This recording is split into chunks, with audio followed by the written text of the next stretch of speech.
Hello students, आज की class में हम डोमेन पे बेस्ड क्वेश्चंस करेंगे।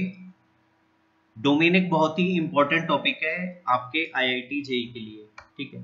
तो कुछ अच्छे लेवल के क्वेश्चंस करेंगे आज। Find first question is find the domain of function y equal to log base 2 log base 3 log base 4 to the x। चलो ठीक है, इसको सबसे पहले हमने लिख लिया log base 3। इसको हम रीड करेंगे log of x to the base 4। ये log बेस 3 वाले log बेस 3 के लिए आर्गुमेंट है और ये पूरा log बेस 2 के लिए आर्गुमेंट है। सबसे पहले आप ऐसे देखो, log जो ये बेस 4 है ये अपने आर्गुमेंट के ऊपर क्या कंडीशन लगा रहा होगा। पहला कंडीशन आ रहा होगा ए मैंने लिख दिया x ग्रेटर देन 0। log ये जो बेस 4 वाला जो ये log है, बेस 4 वाला जो log है, इसने अपने आर्गुमेंट पे कंडीशन लगाई। आर्गुमेंट में इसको बोलता हूं, जिस नंबर का log निकाला जा रहा है ना उसको आर्गुमेंट बोलते हैं, ठीक है। जैसे log बेस 4 के लिए आर्गुमेंट क्या हो गया, x हो गया। log बेस 3 के लिए आर्गुमेंट क्या हो गया, ये पूरा हो गया log of x to the base 4, ये आर्गुमेंट है। तो log बेस 4 अपने आर्गुमेंट पे कंडीशन लगाएगा x ग्रेटर देन 0, ठीक है। अब ये log बेस 3 जो है ये भी तो अपने आर्गुमेंट पे कंडीशन लगाएगा, तो सेकंड कंडीशन आ जाएगी log of x to the base 4 is greater than 0। तीसरा कंडीशन log बेस 2, ये जो log बेस 2 है ये अपने आर्गुमेंट पे कंडीशन लगा रहा होगा कि उसका आर्गुमेंट क्या होना चाहिए, ग्रेटर देन 0 होना चाहिए। ये तीन कंडीशन ही तो आएंगी, ये तीन कंडीशन आएंगी, ठीक है। यहां से तो आ गया x ग्रेटर देन 0, यहां से क्या आ जाएगा log of x to the base 4 is greater than 0, तो x will be greater than 4 की power 0, x will be greater than 1। ये बात तो आपको पता है ना, लॉगरिथमिक इनइक्वालिटी में आपने पढ़ा होगा log of a to the base b is greater than c। अगर ऐसा लिखा हुआ है तो हम लिखते हैं a is greater then b की power c when b is greater than 1 and a less than b की power c when b is in between 0 and 1। ये रिजल्ट हम लिखते हैं, तो यही रिजल्ट मैंने देखो यहाँ पे लगाया है, 4 की पावर 0 आ जाएगा। अगर यहाँ पे इक्वालिटी होता, ग्रेटर देन की बजाय इक्वालिटी होता, तो x will be equal to 4 की पावर 0, ठीक है। ये लॉगरिथमिक इनइक्वालिटी है, ये याद होनी चाहिए। यहां पे देख लो, अब log x to the base 4 will be greater than 3 की पावर 0 आ जाएगा। पहले तो इस log को हटाओगे तो 3 की पावर 0, तो ये आ जाएगा log x to the base 4 is greater than 1। यहां तक ठीक है। अब आप देख लो, इसमें फिर से लॉगरिथमिक इनइक्वालिटी लगाओ तो 4 की पावर 1 आ जाएगा, x greater than 4। Equation number 1, equation number 2, equation number 3। अब ये तीनों कंडीशंस एक साथ सेटिस्फाई होनी चाहिए ना। अच्छा, ये तीनों कंडीशन में से कोई एक कंडीशन सेटिस्फाई हो जाए तो थोड़ी ना चलेगा, तीनों कंडीशन एक साथ सेटिस्फाई होनी चाहिए। Taking intersection of first, second and third, तीनों का इंटरसेक्शन लेंगे तो इंटरसेक्शन तो ले सकते हो ना। अच्छा, इसको चलो मैंने इंटरवल में लिख दिया, इसकी आ जाएगा x बिलोंग्स टू 0 से इंफिनिटी, ये आ जाएगा x belongs to 1 to infinity, ये आ जाएगा x बिलोंग्स टू 4 से इंफिनिटी। तो तीनों का इंटरसेक्शन लेके आंसर आ जाएगा x बिलोंग्स टू 4 से इंफिनिटी। दिस इज आंसर, ये आंसर आ गया। ये बात ठीक है। इसमें एक बात ध्यान देने वाली है कि ये वाली जो कंडीशन है ना, आंसर तो मेरे को यहीं से मिलने वाला था, आंसर तो मेरे को इसी कंडीशन से मिल गया था। ये जो दो कंडीशंस हैं, ये दोनों कंडीशंस तो रिडंडेंट है, इनको सॉल्व करो या ना करो कोई फायदा नहीं है, ठीक है। क्योंकि देखो log, ये यहाँ पे मैंने क्या लिखा, log of x to the base 4 greater than 0, और यहाँ पे आ रहा है log of x to the base 4 greater than 1। तो जब मैंने ये c वाली कंडीशन लगाई तो इस कंडीशन के अंदर ये चीज अपने आप आ गई कि log of x to the base 4 greater than 1, ये आ गया ना। तो log of x to the base 4 greater than 0 अलग से लिखने की जरूरत नहीं है। तो ये c वाली जो कंडीशन है ना, इस कंडीशन के अंदर ए एंड बी वाली कंडीशन अपने आप आ गई, ये बात ठीक है। तो सी वाली कंडीशन ने ए एंड बी वाली कंडीशन को रिडंडेंट बना दिया, ठीक है। क्वेश्चन नंबर 2, कॉस इनवर्स, आसान क्वेश्चन था, ठीक है। चलो इस क्वेश्चन को हम लास्ट में करेंगे, ठीक है, इस क्वेश्चन को लास्ट में करेंगे। Next is question number 3।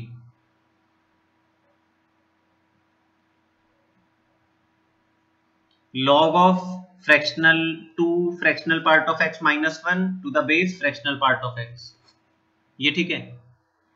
तो देखो इसमें ये आर्ग्यूमेंट है, ये बेस है।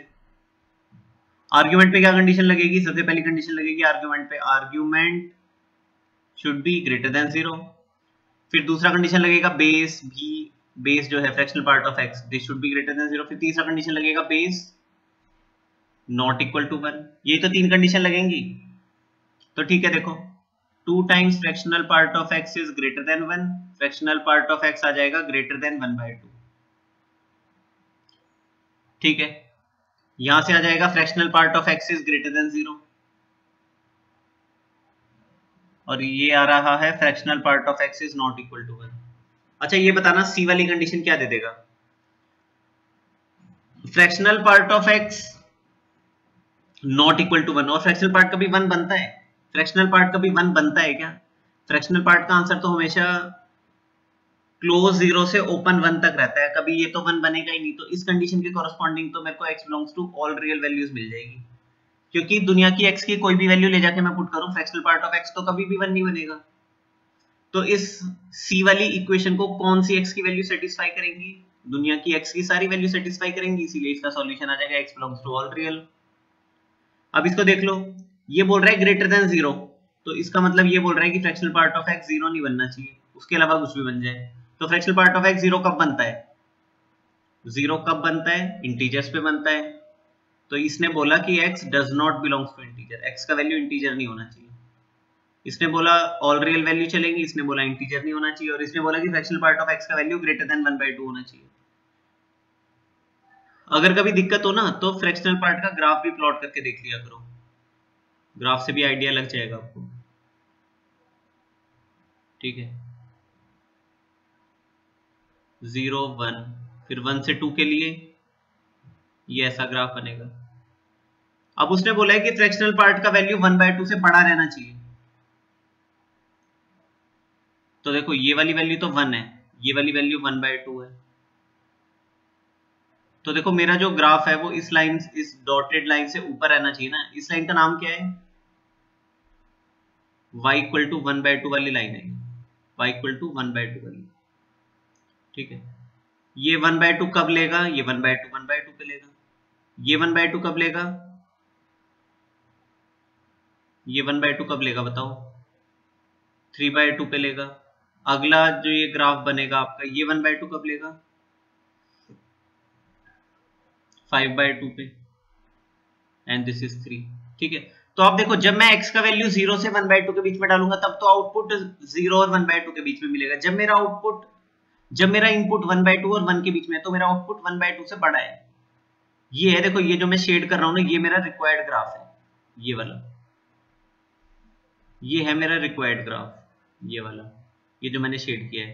तो इस ग्राफ के कोरस्पॉन्डिंग मेरे को एक्स एक्सिस पे इंटरवल क्या मिलेगा, ये वाला मिलेगा।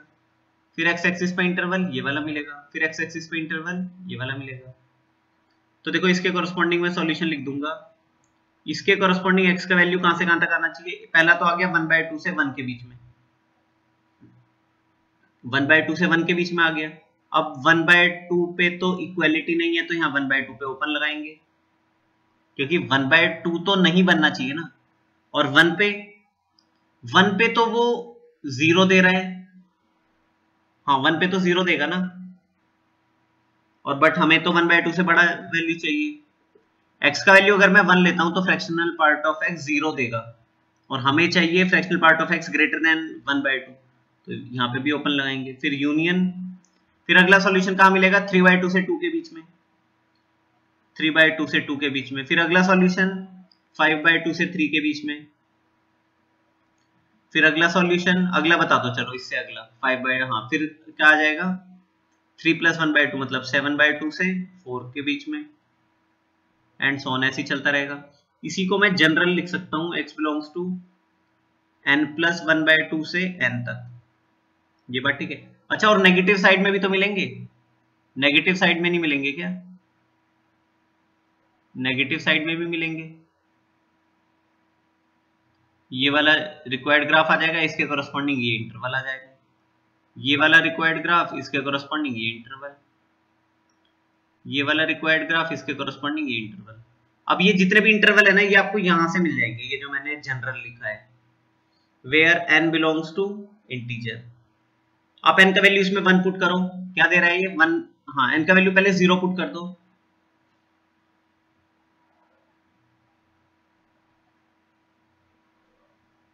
ठीक है। अच्छा 1 मिनट, n + 1/2 से n + 1 तक जाएगा, ठीक है। हाँ अब ठीक है, n का वैल्यू 0 पुट करो इसके अंदर, तो 1/2 से 1 ये दे देगा, n का वैल्यू 1 पुट करो, 3/2 से 2 दे रहा है, n का वैल्यू 3 पुट करोगे तो ये दे रहा है, n का वैल्यू 4 पुट करोगे तो ये वाला इंटरवल दे रहा है। ऐसे सारे इंटरवल मिल जाएंगे, और नेगेटिव साइड वाले भी इंटरवल मिल जाएंगे। n का वैल्यू -1 पुट कर दो इसमें, -1 पुट करोगे तो ये -1/2 से 0, तो इसके अंदर सारे इंटरवल आ गए, ठीक है। अब इन तीनों कंडीशंस का इंटरसेक्शन ले लो, फर्स्ट का, सेकंड का एंड थर्ड का, इन तीनों का इंटरसेक्शन लेना, इन तीनों का इंटरसेक्शन लेके। अच्छा ये बोल रहा है कि ये तो ऑल रियल वैल्यू, ये तो कोई कंडीशन ही नहीं है, x belongs to all real, इसके अंदर तो सब कुछ ही आ गया। इसने बोला इंटीजर नहीं बनना चाहिए, और इंटीजर पे तो देखो यहाँ हमने ओपन ही तो लगाया है, n + 1 एक इंटीजर होगा। उसने बोला सेकंड बी कंडीशन ने बोला x does not belongs to integer, x does not belongs to integer. n integer है तो n + 1 इंटीजर है, और n + 1 इंटीजर हमने इंक्लूड किया, एक्सक्लूड किया है, एक्सक्लूड किया है, तो इंटीजर तो हम पहले ही नहीं ले रहे, तो यही हमारा आंसर हो गया। तीनों का इंटरसेक्शन लेके भी यही आएगा, ये ठीक है, ये हमारा आंसर आ गया। तो ग्राफ से भी आपको इनइक्वालिटी सॉल्व करनी आनी चाहिए, ये बात ठीक है। नेक्स्ट इज क्वेश्चन नंबर 4,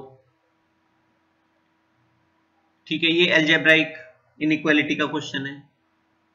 सबसे पहले बेस पे आर्गुमेंट पे कंडीशन लगाओगे, argument x² - 9 upon x + 2 should be greater than 0, ठीक है। फिर बेस पे कंडीशन लगाओगे, base should be greater than 0। फिर तीसरी कंडीशन क्या लगेगी, बेस नॉट इक्वल टू 1, यही तो लगाओगे, देख लो। चलो ठीक है, यहाँ पे फैक्टर किए x + 3 x - 3 upon x + 2 is greater than 0। अब आप मेरे को बता दो इस तरह की इनइक्वालिटी को कैसे सॉल्व करते हो। वेवी कर्व मेथड से सॉल्व करते हैं, वेवी कर्व मेथड से सॉल्व करते हैं ना, ठीक है, कर सकते हो इसको। इसके लिए आप क्या करते हो, रूट्स को प्लॉट करते हो, यहाँ पे रूट आ जाएंगे -3 -2 and 3। Extreme right region positive होगा, then negative, then positive, then negative, ऐसे ही होगा। हमें ग्रेटर देन 0 चाहिए, हमें पॉजिटिव वाला रीजन चाहिए, तो आंसर आ जाएगा x बिलोंग्स टू, एक तो आ जाएगा ये वाला रीजन, एक आ जाएगा ये वाला रीजन, तो आंसर आ जाएगा x बिलोंग्स टू। अब ये आप डिटेल में पढ़ चुके हो ना, वेवी कर्व तो पता है अच्छे से, उसमें मैं ज्यादा डिटेल में नहीं जा रहा, ठीक है। अच्छा, जो यहाँ इक्वालिटी नहीं है तो रूट्स को इंक्लूड नहीं करना, +3 और -3 को इंक्लूड करोगे, नहीं करना, और -2 को तो इंक्लूड बिल्कुल भी नहीं करना, क्योंकि -2 पे तो डिनोमिनेटर 0 बन जाएगा, तो सब कुछ ओपन आएगा। -3 से -2 यूनियन 3 से इंफिनिटी, ये ठीक है। This is equation number 1। अब इसको सॉल्व कर लो, इसके लिए भी वेवी कर्व प्लॉट कर लो, -1 1 positive negative positive, greater than 0 positive region चाहिए, पॉजिटिव लिख लो। पॉजिटिव लिखने के लिए क्या लिखोगे, -∞ से -1। अब देख लो, इक्वल टू 0 नहीं दिया हुआ ना, ग्रेटर देन 0 है, ग्रेटर देन और इक्वल टू 0 नहीं दिया हुआ, तो +1 को इंक्लूड नहीं करेंगे और -1 तो इंक्लूड होना ही नहीं चाहिए क्योंकि डिनोमिनेटर 0 बन जाएगा, ओवरऑल नॉट डिफाइन बन जाएगा। तो यहाँ भी सब कुछ ओपन आएगा, यूनियन 1 से इंफिनिटी। इसके लिए देख लो, जैसे सेकंड इक्वेशन आ गई, इसके लिए देख लो नॉट इक्वल टू x + 1, इसका मतलब यही तो है x - 1 x + 1 के इक्वल नहीं बनना चाहिए, x से x कट गया तो -1 1 के बराबर नहीं बनना चाहिए। तो -1 तो कभी भी 1 के बराबर नहीं बनेगा, ये तो हमेशा ही ट्रू है, मतलब ऑलवेज ट्रू है, ये तो ऑलवेज ट्रू है। तो इस सी वाली इक्वेशन को कौन कौन सी x की वैल्यू सेटिस्फाई करेंगी? All real values. तीनों का इंटरसेक्शन ले लोगे, तीनों का इंटरसेक्शन लेके आंसर आ जाएगा taking intersection of first, second and third. Intersection तो ले सकते हो ना, मेरे ख्याल से आ जाएगा x बिलोंग्स टू -3 से -2 यूनियन। हाँ ठीक है, देख लो, ये बोल रहा है -3 से -2 और ये बोल रहा है -∞ से -1। तो इन दोनों का इंटरसेक्शन लोगे तो क्या आ जाएगा? -3 से -2 आ जाएगा। ये बोल रहा है 1 से इंफिनिटी, ये बोल रहा है 3 से इंफिनिटी, तो इंटरसेक्शन लेके कॉमन जो दोनों में आ रहा है 3 से इंफिनिटी, ये आंसर आ गया।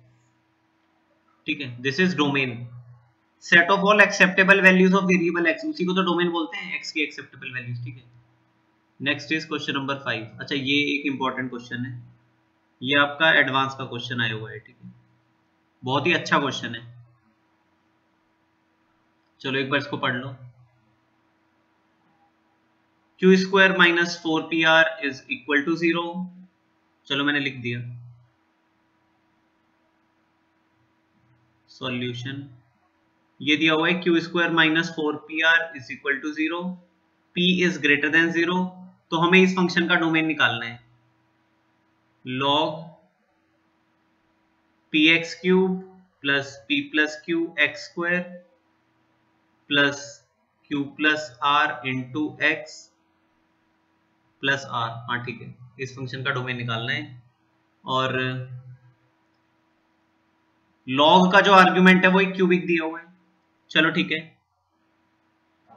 इसका डोमेन निकालने के लिए मैं क्या कंडीशन लगाऊंगा, मेरे को ये बता दो। इसका डोमेन निकालने के लिए मैं कंडीशन लगाऊंगा कि log का जो ये आर्ग्यूमेंट है ये क्या होना चाहिए, px³ plus p + q x² q plus r into x plus r, this should be greater than 0। यही तो कंडीशन आएगी, this should be greater than 0। log का जो आर्ग्यूमेंट है वो पॉजिटिव होना चाहिए, ग्रेटर देन 0। अब इसी इनइक्वालिटी को सॉल्व करना है बस, और कुछ काम नहीं है। आपको क्या करना है, ये जो क्यूबिक लिखी हुई है ना, इस क्यूबिक को सॉल्व करना है। और ये दो कंडीशन दी गई है, q² - 4pr equal to 0, p greater than 0। ठीक है, चलो। अच्छा, इस क्यूबिक को देखो, इस क्यूबिक को ध्यान से देखो, px³ plus p + q x² plus q plus r into x plus r equal to 0, इसको भूल जाओ। नहीं, इक्वल टू 0 नहीं, ग्रेटर देन 0। इस ग्रेटर देन 0 को भूल जाओ, इस क्यूबिक को देखो ध्यान से, इस क्यूबिक को ध्यान से देखो और देख के बताओ, इस क्यूबिक का कोई रूट बता सकते हो आप? आप एक काम करो, x का वैल्यू -1 ले जाके एक बार पुट करना इस क्यूबिक के अंदर, 0 दे रहा है ये, at x is equal to -1, x का वैल्यू -1 ले जाके पुट करो, ये क्यूबिक 0 बना देगा। मैं लिख नहीं रहा, देखो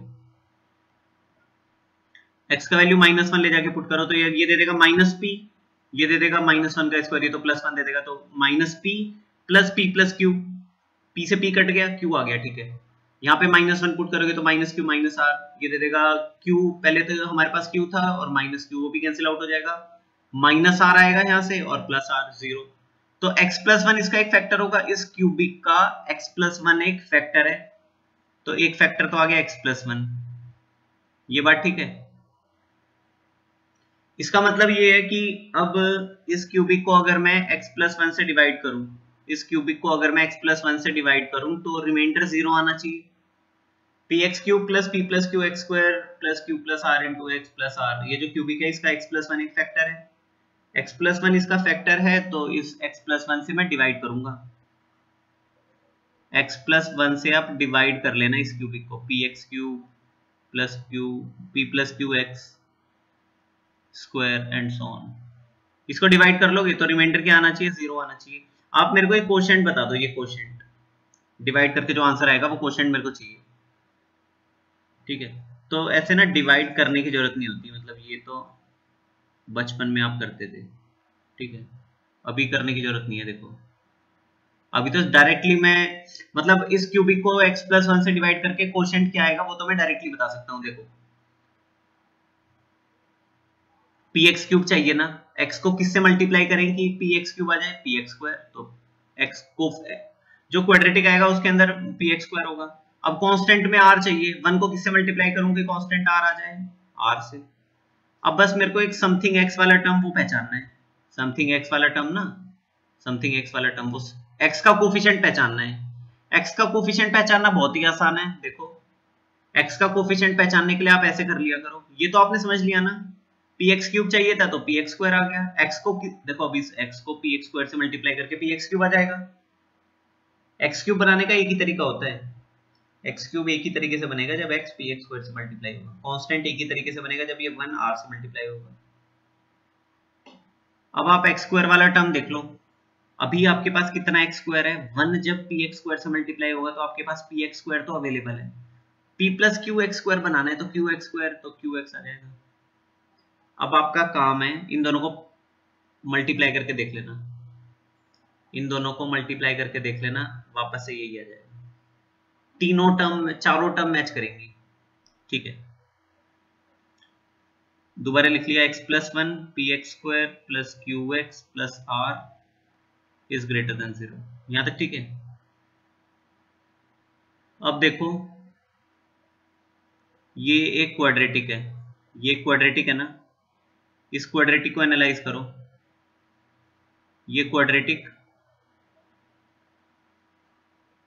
इस क्वाड्रेटिक के लिए p ग्रेटर देन 0 दिया हुआ है, तो इसका मतलब ये एक अपवर्ड पैराबोला है, एक्स स्क्वायर का कोफिशिएंट जो पॉजिटिव है तो ये एक अपवर्ड पैराबोला होगा या नहीं होगा, अपवर्ड पैराबोला होगा। आप मेरे को इस क्वाड्रेटिक का d बता सकते हो, डिस्क्रिमिनेंट, डिस्क्रिमिनेंट होगा क्यू स्क्वायर माइनस 4pr, और वही तो 0 दिया हुआ है, क्यू स्क्वायर माइनस 4pr, देखो क्वेश्चन में यही तो 0 दिया हुआ है, इसका डिस्क्रिमिनेंट निकालोगे तो बी स्क्वायर माइनस 4ac, वो डिस्क्रिमिनेंट 0 आ गया। तो देखो इस क्वाड्रेटिक के लिए, इस क्वाड्रेटिक को मैं एनालाइज कर रहा हूँ, इस क्वाड्रेटिक के लिए p ग्रेटर देन 0 है तो ये अपवर्ड पैराबोला है, एंड इसका d इक्वल टू 0 है, इसका मतलब इसके रियल एंड इक्वल रूट्स हैं, ऐसे ही तो कुछ होगा। तो इस क्वाड्रेटिक को अगर मैं प्लॉट करूंगा, मैं ये किसको प्लॉट कर रहा हूं, हम प्लॉट कर रहे हैं y इक्वल टू इस क्वाड्रेटिक को p x square plus Q x plus r को, इस क्वाड्रेटिक को अगर मैं प्लॉट करूंगा तो ये कुछ ऐसा आएगा, ऐसे टच करने वाली ऐसी क्वाड्रेटिक बनेगी ना।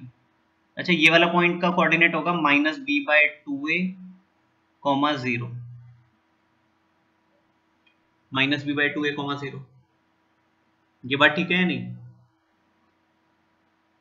ये है p ग्रेटर देन 0 इसीलिए अपवर्ड बना, एंड d इक्वल टू 0 इसीलिए ये टच करके ऐसे जा रहा है। यहां तक कोई दिक्कत है, ठीक है ना। अब ध्यान से सुनना,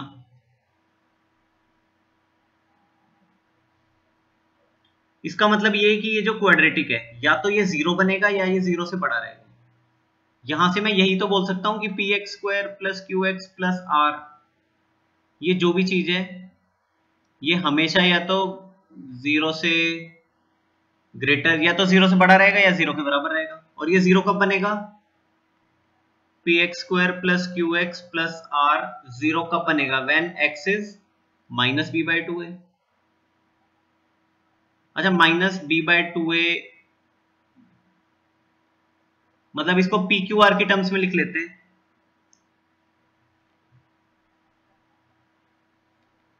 ये वाली वैल्यू क्या आ जाएगी, ये जो रूट हो, ये जो जहां पे ये एक्स एक्सिस को कट करता है वो होता है minus B by two a. B का काम कौन कर रहा है? क्यू कर रहा है, तो minus Q by two A का काम पी कर रहा है, minus Q by two P आ जाएगा ना, minus Q by two P. ये बात समझ आ रही है? क्योंकि जो वर्टेक्स का जो पैराबोला के वर्टेक्स का पैराबोला का जो वर्टेक्स होता है वो होता है minus B by two A minus D by four A. तो minus B by two A तो बन जाएगा minus Q by two P, और minus D by four A, D तो जीरो है तो वो जीरो आ जाएगा। तो पैराबोला का वर्टेक्स आ गया, यही जो मैंने लिखा हुआ है ना minus Q by two P comma zero, ये पैराबोला का वर्टेक्स है। यहां तक ठीक है? तो देखो इसके आगे मैंने ऐसे लिख दिया कि p x square plus Q x plus r, ये तो हमेशा पॉजिटिव है ना, एक्सेप्ट ये कब, ये तो हमेशा पॉजिटिव है except x is equal to minus Q by two p. x is equal to minus Q by two p पे तो जीरो बन जाएगा, और उसके अलावा हमेशा ही पॉजिटिव है, हमेशा x एक्सिस से ऊपर ही तो बन रहा है।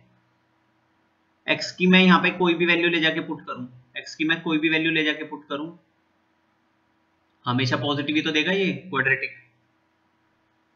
तो अब आप ऐसे देख लो कि ये तो हमेशा पॉजिटिव है, तो ये भी तो हमेशा पॉजिटिव होना चाहिए, इन दोनों का प्रोडक्ट पॉजिटिव आना चाहिए। देखो दो क्वांटिटी का प्रोडक्ट अगर मेरे को पॉजिटिव चाहिए तो या तो दोनों पॉजिटिव हो या दोनों नेगेटिव हो, तभी तो प्रोडक्ट पॉजिटिव आएगा। अब ये नेगेटिव तो हो नहीं सकता, ये तो हमेशा पॉजिटिव है except minus Q by two p, हमेशा पॉजिटिव है तो x plus one has to be positive. लिख दिया मैंने, since p x square plus Q x plus r is greater than zero, since p x square plus Q x plus r is always positive, hence x plus 1 has to be positive। x plus 1 को भी positive होना पड़ेगा, हम बस उसकी वो हटा दिया मैंने, except x is equal to minus Q by two p. x is equal to minus Q by two p के अलावा तो ये क्वाड्रेटिक हमेशा पॉजिटिव है ना, x का value minus Q by two p के अलावा ये क्वाड्रेटिक हमेशा पॉजिटिव है, ये हमेशा पॉजिटिव है, तो this has to be positive. तो ठीक है, x plus one has to be positive, तो x has to be greater than minus one, x का वैल्यू आ गया माइनस वन से इंफिनिटी। एक कंडीशन तो ये आ गई, x का वैल्यू माइनस वन से इंफिनिटी बनेगा,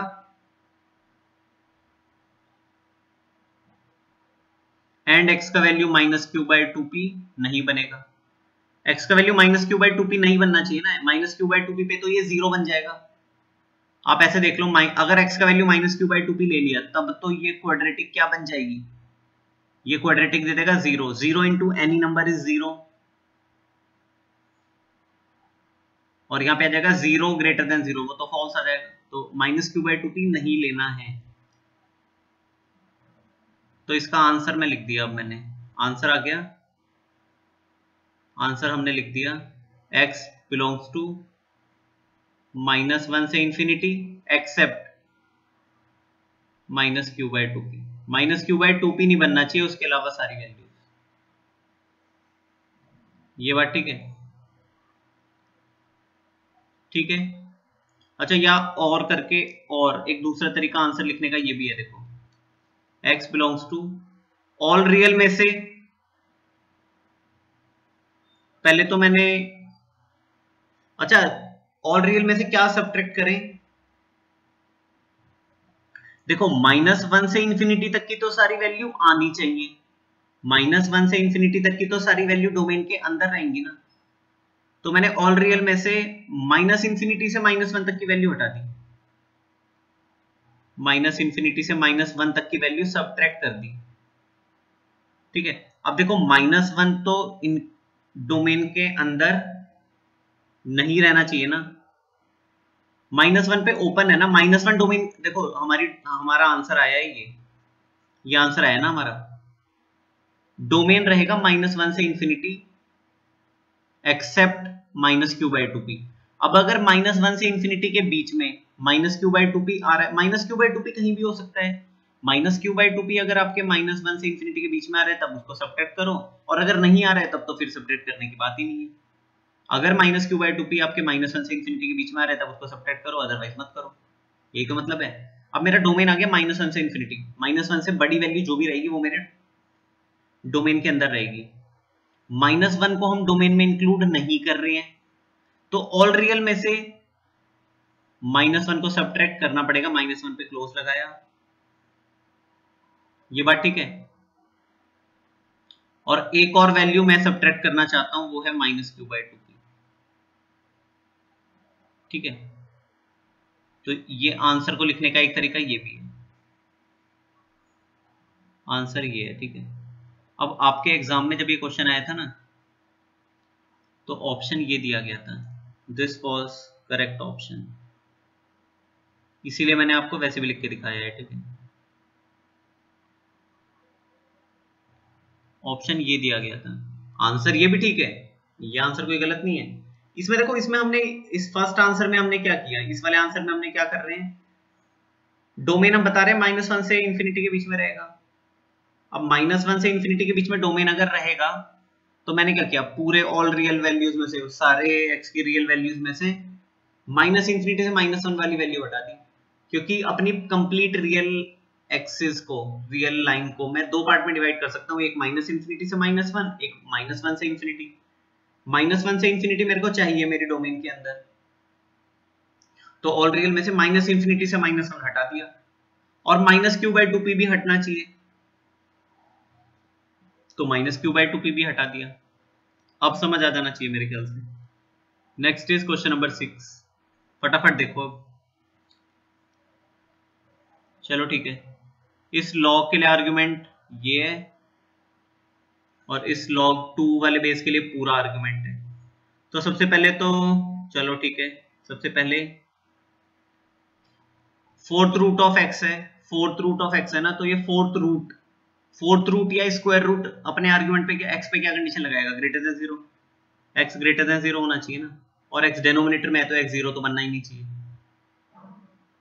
सेकंड कंडीशन आप ये देखो, log ये जो बेस 1/2 है, ये अपने आर्गुमेंट पे कंडीशन लगा रहा होगा 1 + 1/4 root of x, this should be greater than 0। फिर ये log बेस 2 अपने आर्गुमेंट पे कंडीशन लगा रहा होगा -log base 1/2 1 + 1/4 root of x -1, this should be greater than 0, यही तो आएगा। ठीक है, ये दोनों कंडीशंस तो रिडंडेंट है, इनको सॉल्व करने की जरूरत नहीं है। तो यहां से देख लो, -log base 1/2 1 + 1/4 root of x greater than 1, यहाँ तक ठीक है। -1 से दोनों तरफ -1 को उधर ले गए, +1, -1 को ऐसे +1 उधर नहीं ले जाते, वैसे पता है करते क्या है, हम क्या करते हैं, दोनों तरफ +1 करते हैं। इधर +1 करेंगे तो ये -1 + 1 0 बन जाएगा, और उधर +1 चला जाएगा, और दोनों तरफ अगर मैं +1 कर रहा हूं तो इनइक्वालिटी का साइन सेम रहेगा। अब दोनों तरफ मैंने -1 से मल्टीप्लाई किया, दोनों तरफ इनइक्वालिटी के दोनों तरफ -1 से मल्टीप्लाई कर दिया, तो ये -1 आ जाएगा, और इनइक्वालिटी का साइन चेंज हो जाना चाहिए। हाँ, दोनों किसी भी इनइक्वालिटी में दोनों तरफ -1 से मल्टीप्लाई करोगे तो इनइक्वालिटी का साइन चेंज हो जाएगा। अब अगेन वही लॉगरिथमिक इनइक्वालिटी लगा लो, इसमें लॉगरिथमिक इनइक्वालिटी लगा सकते हो, 1 + 1/4 root of x will be 1/2 की पावर -1 आ जाएगा ना, बेस की पावर में वो आंसर आ जाता है, और बेस लेस देन 1 है, तो इसीलिए इनइक्वालिटी का साइन फिर से चेंज हो जाएगा। 1 + 1/4 root of x is greater than 1/2 की पावर -1, इसका मतलब 2 आ जाएगा। 1/4 root of x is greater than, अच्छा अब इसको ध्यान से देखना, इसको ध्यान से देखो एक बार, और इसको ध्यान से देखो, ये बोल रहा है 1 + 1/4 root of x greater than 2, ये बोल रहा है 1 + 1/4 root of x greater than 0, तो इस ये वाली कंडीशन तो रिडंडेंट नहीं होगी, दिस इज रिडंडेंट, मतलब इस C वाली कंडीशन के अंदर B वाली कंडीशन अपने आप आ गई। 1 + 1/4 root of x greater than 2 है, तो ठीक है, ग्रेटर देन 0 तो हो गई, तो C वाली कंडीशन के अंदर B वाली कंडीशन अपने आप आ गई, तो B वाली कंडीशन को अलग से सॉल्व करने की जरूरत नहीं है, क्योंकि B को सॉल्व करने के बाद आप इंटरसेक्शन लोगे तो वो B और C का इंटरसेक्शन एक तरह से C ही आएगा। ठीक है, 2 - 1 ये आ जाएगा 1, इसके आगे देख लो, इसके आगे क्या करें, ठीक है, ये तो समझ आया ना, ये मैंने क्या मतलब लॉग कैसे हटाया था, इसको चलो मैंने लिख दिया, हाँ, log बेस 1/2 है और यहाँ पे मान लो लिखा हुआ है alpha is greater then beta, तो आप यहां से लिखते हो अल्फा बीटा की पावर 1/2, ये आएगा 1/2 की पावर बीटा, और इनइक्वालिटी का साइन चेंज हो जाएगा। इनइक्वालिटी का साइन क्यों चेंज हो रहा है? Because base is in between 0 and 1। ये बात ठीक है ना?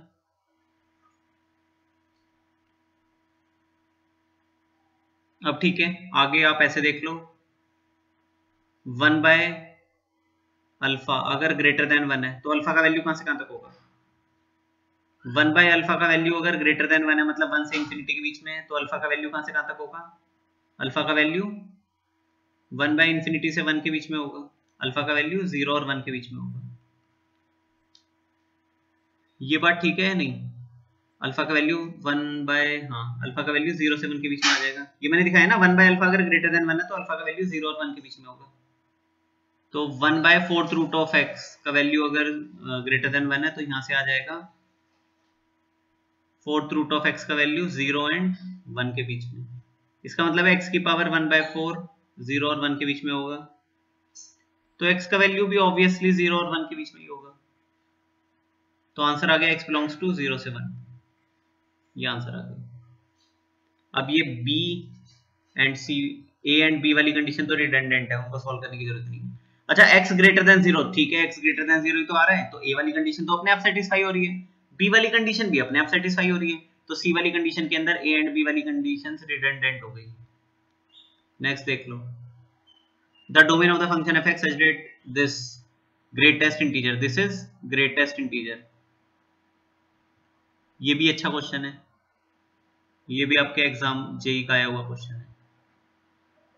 Greatest integer of x plus half upon greatest integer of x minus half is prime, ये प्राइम नंबर आना चाहिए। इसका डोमेन ये दिया हुआ है, ये क्या दिया हुआ है? दिस इज डोमेन, ये डोमेन दिया हुआ है, हमें इसका वैल्यू बताना है। ये इंटीजर में आया था, ठीक है, आपके जेई एडवांस में इंटीजर टाइप क्वेश्चन में ये आया, ये क्वेश्चन आया था, ठीक है, मतलब 2 डिजिट का आंसर होगा इसका, बस इतना है, ठीक है। क्वेश्चन बहुत आसान है, ये देखो इसका सॉल्यूशन देख लो, fx लिखा हुआ है greatest integer of x plus half upon greatest integer of x minus half, ये बात ठीक है। अच्छा इसको मैं ऐसे लिख सकता हूँ x minus half plus 1 upon greatest integer of x minus half, x plus half को ऐसे करके लिख सकते हैं, इसको मैं लिख सकता हूँ 1 प्लस दिस, ये सारी प्रॉपर्टी हम कर चुके हैं ग्रेटेस्ट इंटीजर में, ऐसे लिख सकते हैं ना। तो देखो इसको अगर मैं i बोल दूं, ये कोई इंटीजर ही तो होगा, तो ये 1 प्लस i है, और ये पूरा क्या बनना चाहिए? ये पूरा क्या बनना चाहिए? दिस शुड बी प्राइम, ये प्राइम नंबर बनना चाहिए। अब आप एक काम करो, अब आप एक काम करके देखो, fx का वैल्यू देखो, अगर वो इंटीजर 1 बन जाए, नहीं अगर ऐसे देखो, अगर वो इंटीजर 5 बन जाए, अगर वो इंटीजर 5 बन जाए तो ये पूरा fx क्या आ जाएगा? देखो x माइनस हाफ का जो भी ये तो ग्रेटेस्ट इंटीजर है, वो कोई इंटीजर ही तो देगा, डिनोमिनेटर तो हमेशा एक इंटीजर बनेगा डिनोमिनेटर तो हमेशा एक इंटीजर बनेगा। अगर डिनोमिनेटर मेरा 5 बन गया तो ये फंक्शन fx क्या बन जाएगा? 6/5 बन जाएगा। 6/5 तो कोई प्राइम नंबर नहीं है, प्राइम नंबर नहीं है। अगर मान लो डिनोमिनेटर 6 बन गया तो ये 7/6 आ जाएगा। 7 अगर डिनोमिनेटर 7 बन गया तो ये 8/7 आ जाएगा। तो प्राइम नंबर तो नहीं आ रहा ना। प्राइम नंबर क्या क्या होते हैं? प्राइम नंबर, अब आप ऐसे देख लो कि इसको अगर मैं 1 बना दूं और इसको अगर मैं 2 बना दूं, यही एक पॉसिबिलिटी है। अच्छा डिनोमिनेटर को अगर आप 1 बना दोगे तो न्यूमरेटर तो अपने आप 2 ही बनेगा ना। मान लो ये वाला इंटीजर अगर आप इसको 1 बना दोगे तो ये न्यूमरेटर तो अपने आप 2 बनेगा, अपने आप बन जाएगा वो, ठीक है। तो इसका मतलब ये है कि x माइनस हाफ, क्योंकि देखो तभी तो डिनोमिनेटर को आप 1 बना दो, न्यूमरेटर को 2 बना दो, तो फंक्शन fx क्या बन जाएगा? 2/1, 2 बन जाएगा। 2 इज अ प्राइम नंबर, और कोई पॉसिबिलिटी नहीं है। और कोई पॉसिबिलिटी इसलिए नहीं है क्योंकि numerator is 1 greater than denominator. तो न्यूमरेटर एंड डिनोमिनेटर जो दिए गए हैं ना, वो दो कॉन्सिक्यूटिव इंटीजर्स आएंगे। दो कॉन्सिक्यूटिव इंटीजर्स का रेशियो कभी भी प्राइम नहीं बनता एक्सेप्ट जब न्यूमरेटर 2 बने एंड डिनोमिनेटर 1 बने। तो x माइनस हाफ के ग्रेटेस्ट इंटीजर को हम बनाएंगे 1 एंड इनके बीच में मतलब दोनों कंडीशन एक साथ सेटिस्फाई होनी चाहिए। x प्लस हाफ का ग्रेटेस्ट इंटीजर बनना चाहिए 2, यही तो होगा।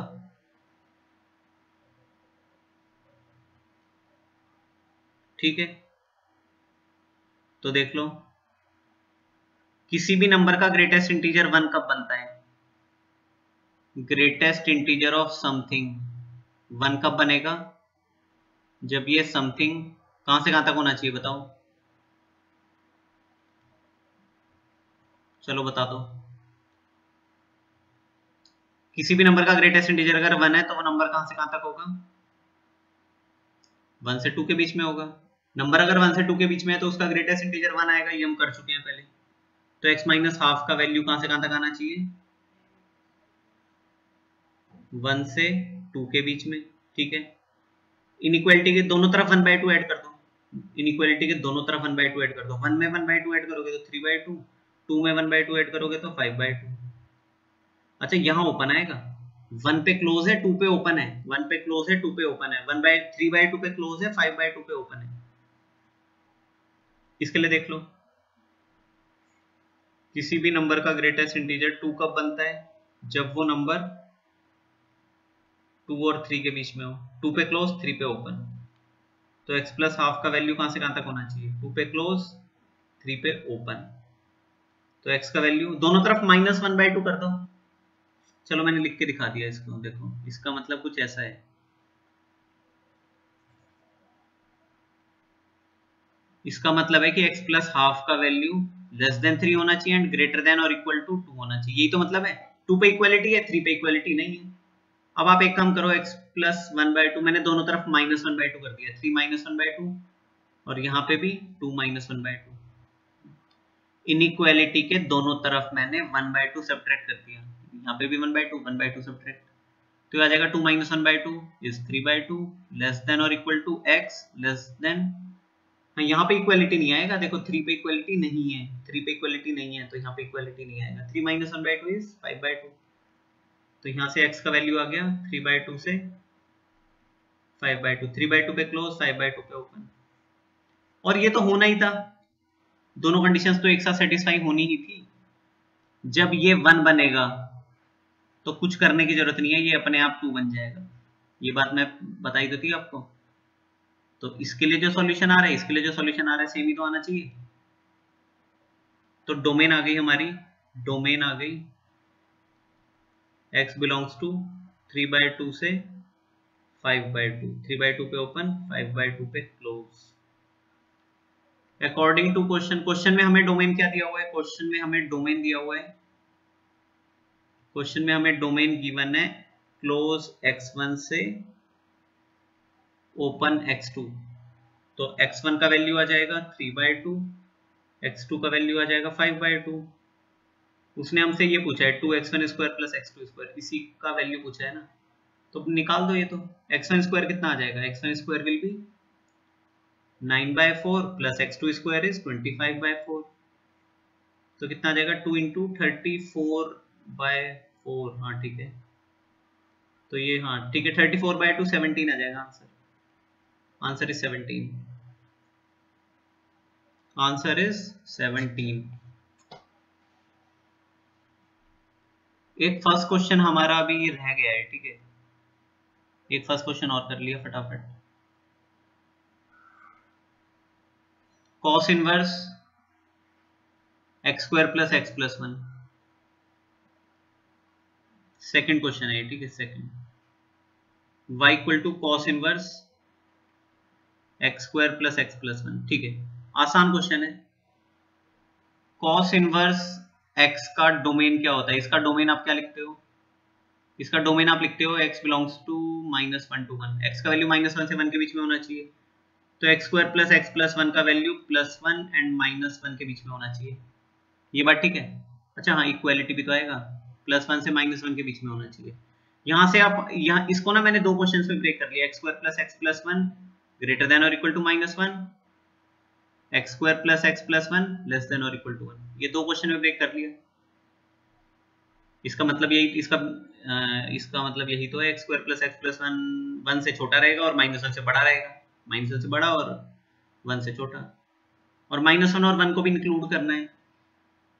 ठीक है, अब इस माइनस वन को इधर ले आओ तो आ जाएगा x square plus x plus two is greater than और इक्वल टू जीरो, वन से वन तो कट जाएगा तो आ जाएगा x square plus x is less than और equal to zero, x common ले लो, x x plus one less than equal to zero. अब ये अपवर्ड पैराबोला है, अपवर्ड पैराबोला नेगेटिव होता है बिटवीन द रूट्स, तो इसका आंसर आ जाएगा बिटवीन द रूट्स, रूट्स क्या क्या है, जीरो और माइनस वन और जीरो है, तो ये दे देगा माइनस वन से जीरो। अगर ऐसे अच्छा नहीं लग रहा तो आप वेवी कर्व से प्लॉट करके देख लो, माइनस वन एंड जीरो, ये पॉजिटिव नेगेटिव पॉजिटिव, आपको लेस देन और इक्वल टू जीरो चाहिए ना, तो ये वाला रीजन यही तो चाहिए होगा, माइनस वन से जीरो आंसर आ गया। इसके रूट्स कर लोगे, रूट्स आ रहे हैं इसके। अच्छा ऐसे देख लो, ये अपवर्ड पैराबोला है, नेगेटिव डाउनवर्ड पैराबोला है, अपवर्ड पैराबोला है, अपवर्ड पैराबोला है, इसका डी और निकाल दो, इसका डी निकाल दो, डी आएगा B square minus four A C, one का square minus four into one into two, this is one minus eight minus seven, D negative आ गया। अपवर्ड पैराबोला और डी नेगेटिव कैसा होगा, अपवर्ड पैराबोला है और डी नेगेटिव है, तो देखो इसका ग्राफ तो कुछ ऐसा बनेगा, इसका ग्राफ अगर मैं प्लॉट करके दिखाऊं आपको, y equal to x square plus x plus two का ग्राफ बना रहा हूं मैं, डी अपवर्ड पैराबोला बनेगा, डी नेगेटिव है, डी नेगेटिव का मतलब क्या है, डी नेगेटिव का मतलब है कि नो रियल रूट, कोई रियल रूट नहीं होगा, मतलब एक्स एक्सिस को कट नहीं करेगा, तो मतलब ये ग्राफ तो कुछ ऐसा बनेगा अपवर्ड पैराबोला, ये ग्राफ कुछ ऐसा बनेगा, अपवर्ड पैराबोला कुछ ऐसे ही तो बनेगा, ऐसा या तो ऐसा बन जाएगा या ऐसा बन जाएगा या ऐसा बन जाएगा या ऐसा बन जाएगा या ऐसा बनेगा, ऐसा बनेगा, बनेगा तो ऐसा ही ना। तो x का क्या वैल्यू पुट करें कि ये जो पैराबोला है ये पॉजिटिव हो, उसने बोला है ये पैराबोला ग्रेटर देन और इक्वल टू जीरो होना चाहिए, तो x का मैं कोई भी वैल्यू ले जाके पुट करूं, ये पैराबोला तो हमेशा ही पॉजिटिव रहेगा, तो x square plus x plus two greater than और इक्वल टू जीरो, यहां से मेरे को मिल जाएगा x belongs to all real, और यहां से मेरे को this is first equation, this is second equation, ये बात ठीक है, ये बात समझ आ रही है, x square plus x plus to, ये तो बात आपने पढ़ी भी होगी, देखो चलो मैं फिर से बता दिया, ये बात आपने पहले भी की होगी,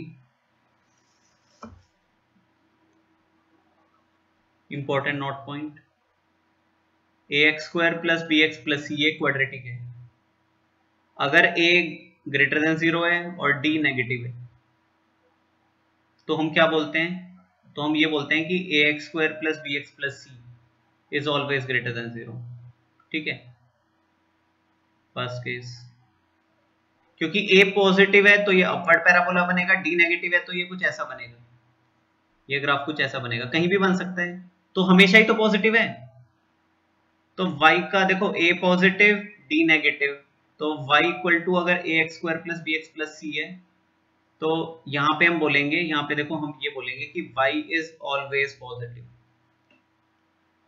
ठीक है, फिर आप ऐसे देख लो a अगर नेगेटिव हो जाए